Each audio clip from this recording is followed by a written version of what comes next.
Hello there viewers, and welcome back to another video today here on Gracious Motorsports. So today you join us for the first round of Season 4 of the Club 100 eSports League. So yes, you join us then for the return of Club 100. We had a month off in between Season 3 and Season 4, and yeah, this is now round 1. We are here at Fuji Speedway. We're at the full circuit of Fuji Speedway, and well, we've got a new spec car for this season. So you might remember last season, race 1 of each round of each week. Race 1 was in the Mazda MX-5s. This season we are in the Red Bull Junior X2014 things. Yeah, bit funky cars, not real life cars. These things don't exist in real life. They're like these concept cars made by Red Bull back in 2014. This car, it's a bit odd. It's alright, but it's got some strange weight transfer issues, let's say. I mean, as we make our way out of the hairpin and down to Dunlop, you'll see as we come into this hairpin, it's got really strange weight transfer. You can be very delicate on turning because otherwise the back end kicks out. So as you come out of this hairpin here, manage to keep it under control that lap, but yeah, quite often back end kicks out and it's very easy to spin as we actually do lose the back end there as we get out on the power out of Dunlop. The format for Club 100, just like last season, is you have 2 races per night, so 2 races on a Tuesday night. For the first race, you have a 10-minute qualifying session followed by a 20-minute race, and there's no tyre wear, there's no nothing, it's just a 20-minute sprint race. And then you have a second race of the night, and that is a 30-minute race with strategy, and in this season we'll be using group forecast for that. But as we start our qualifying lap here, coming down to turn 1, braking just as the curb starts on the left-hand side, you can brake quite late in this car. It's got quite a lot of downforce, not much weight, and hasn't got a huge amount of power either, so you can brake quite late. Coming now into Coca-Cola, can't quite take this flat out, or if you do, you very much risk getting a penalty, so just lifted off slightly there as I turned in. And then coming through 100R, this is flat out. It's really satisfying, this car actually. You've got so much grip at high speed, you can take that flat out. Braking at the end of the curb back there on the left hand side for the hairpin for turn 6, and then powering out. That can be quite a tricky corner, to be honest. I always struggle with that corner, struggle to carry the speed through there, always miss my apex, I always make a hash out of it. Coming down now to Dunlop, braking just before the Dunlop barrier starts on the right hand side, and then cutting that curb. Didn't cut that enough, to be honest, although we are now into Callum Brewell's slipstream in front of us. Now coming up into turn 13, really tricky corner this. I hate it. That whole section I absolutely hate. It was designed by Herman Tilke, and surprise, surprise, awful section of circuit this. Yeah, really horrid, really long right-handers and left-handers which you have to brake whilst turning, and yeah, really late apexes, really difficult to kind of spot your apex. I hate it. But anyway, coming out of Panasonic, then coming up to the start finish line, we are firmly within the slipstream range of Callum Brewell in front, which is good. That's going to give us an almighty tow down this start finish straight, and as we come up to the start finish line, where is that going to put us? It's going to put us into P3. So we've gone up into 3rd place, so that's not too bad, thank you very much. So that's a 1 minute 38.4. Not a great lap, to be honest, but it will do, as we actually ever so slightly give Callum a tap there. To be honest, I think both of us were aborting there. We were both pulling out of the way of the guys behind. I think we were both happy with the lap time that we just set. So yeah, lap time, decent lap. In an ideal world, I'd be doing 137s. That's kind of the ultimate pace, is 137s, but to be honest, didn't do a huge amount of practice for this race, and this car is very funky. There's a way to drive this car, and I haven't really worked it out yet. It's a very funky car to drive. So yeah, P4 at the moment. By the time qualifying was over, we'd ended up falling down at 2 P6, as yeah, a number of drivers went faster than us. So you've got Nathan then with a superb 1 minute 37.8 on pole position, and then you've got Arthur M. Silver Arrow, who was in Lobby 2 last season, stepped up to Lobby 1, and he's done a sensational lap time, only ever so slightly behind Nathan, and has yeah, managed to qualify on the front row of the grid. Then you've got Ryan in 3rd and Tim Clark in 4th with identical lap times, so yeah, that's good. There should be 4 decimal points of timing in Great Turismo. I don't know why there isn't, to be honest, because yeah, you end up with situations like that. Then you got my teammate Marky Boy in 5th, you got myself in 6th, you got my former teammate Trevor, the best teammate ever, in 7th place, and you got Callum Brewell in 8th. Jack Cameron Drayton has qualified in 9th, and then you got Toby, who also has got promoted from Lobby 2 in 10th, and then Kirith Cart in 11th place.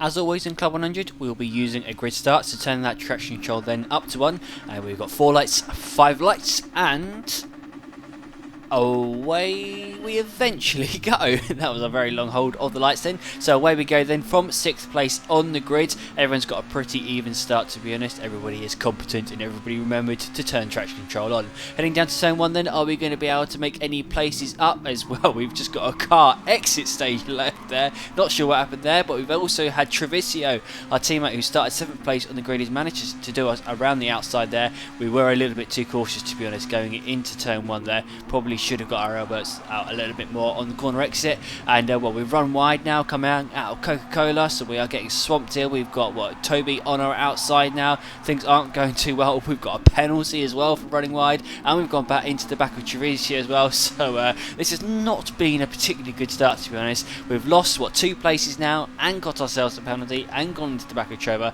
So yeah, not going too well.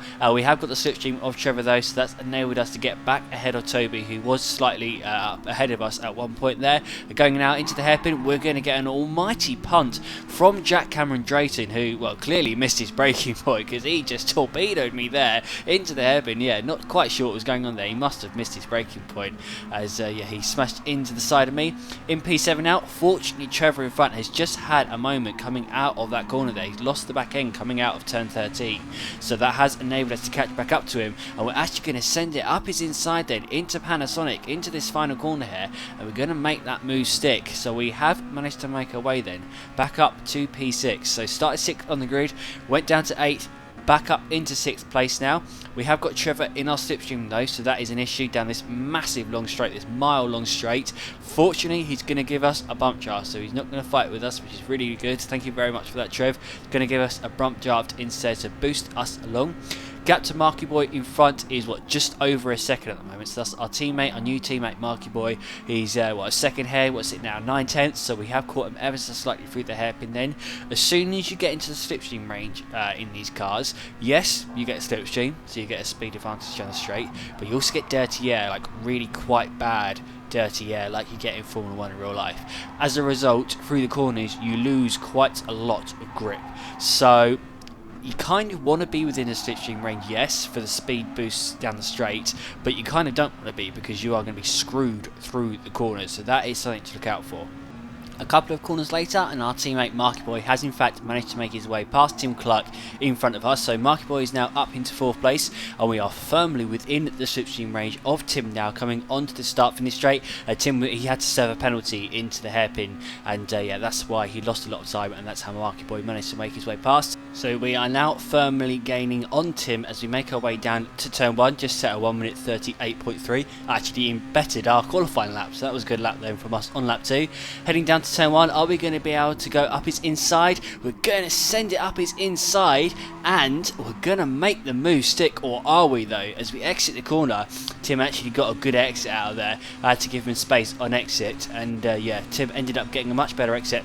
Got on the power earlier and managed to get back ahead of us as we exited turn 1. So that was, I mean, it was a successful move as such, but we didn't get our elbows out on exit. We left his space and he managed to get back past. As a result, going now down into turn 6, we're going to send it up his inside once more. This time, are we going to be able to pull it off as he does the undercut on us coming out of turn 6? Is he going to be able to get back past us this time? No, he is not.